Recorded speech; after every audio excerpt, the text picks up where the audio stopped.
Welcome to The Explainer. Today, we are tackling something that's, well, both incredibly complex and absolutely vital to every single society: healthcare.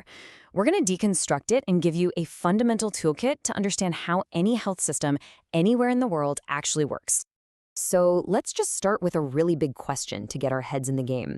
What even is a healthcare system? Because, it's so much more than just the doctors and hospitals that we all picture. It's this huge, interconnected web that touches every single one of our lives. To really get why these systems are so important, we got to go back a bit to this massive idea from 1978. The Declaration of Alma Ata basically reframed the whole conversation. It said health isn't a privilege, it's a fundamental human right. That single idea, that's the why behind everything we're about to get into. And building on that, the World Health Organization, the WHO, has this super broad definition. It says a health system is literally all the people and actions whose main goal is health. I mean, think about that. That includes a mother taking care of her sick kid at home. It includes citywide campaigns to control mosquitoes. And yeah, it even includes the insurance companies. It's everything. Okay, so here's our game plan for today. We've established it's more than just doctors. So first, we'll break down the system's core components. Then we'll look at two foundational blueprints for how to put them together. And finally, we'll talk about why this whole framework really, really matters. All right, now this is the key insight for our whole explainer. Every single health system on the planet, doesn't matter if you're in Germany, Japan, or the UK, is built from these same 6 essential building blocks. Seriously, the WHO came up with this framework and it's brilliant. It's like they're all built from the same universal Lego kit. First up, you've got service delivery. This is the part you see, right? The hands-on care. It's all about getting the right health services, prevention, treatment, rehab, to the people who need them, when and where they need them. Next, the health workforce. This isn't just surgeons and nurses. We're talking about everyone. The community health volunteers, the lab techs, the hospital managers. You need enough of the right people with the right skills to make the whole thing go. Okay, a system is totally blind without good data. So Block 3 is the health information system. Think of it as the system's brain and nervous system. It handles everything from your personal patient records to giant national surveys that track diseases and check how the whole system is doing.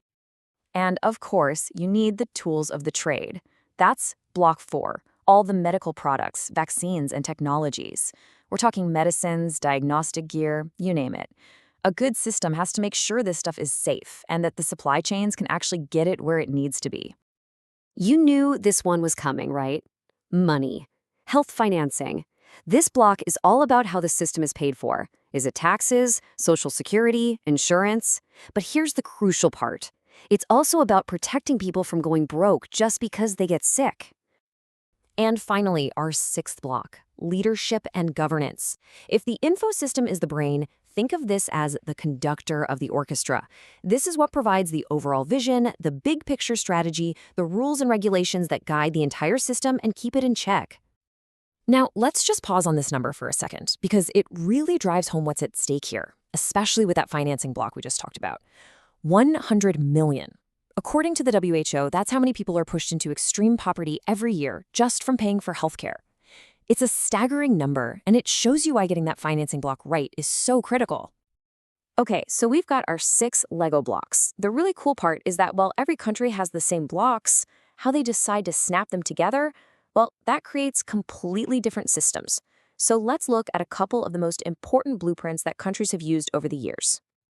We're going to zoom in on 2 of the big ones, the most influential models out there. They're named after the guys who came up with them, and they represent 2 totally different philosophies on who should pay for healthcare and who should get it. And this really lays out that philosophical split.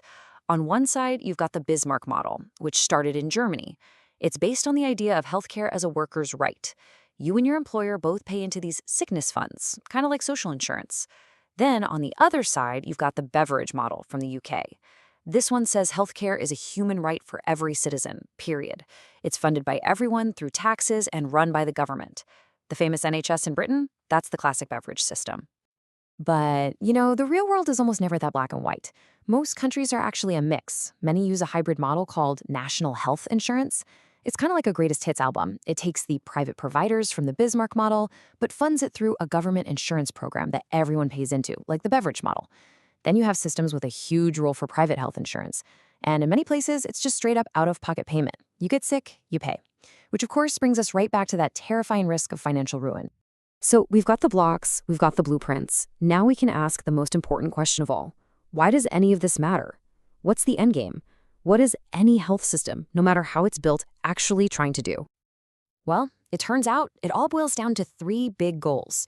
According to the WHO, no matter what model you use, your system is ultimately judged on these three things. 1. Does it actually improve people's health? 2. Does it respond to what people need and expect? And 3. Does it protect them financially so that getting sick doesn't also mean going broke? And really, that's the whole point of this explainer. This isn't just some academic exercise. Now you have a mental toolkit.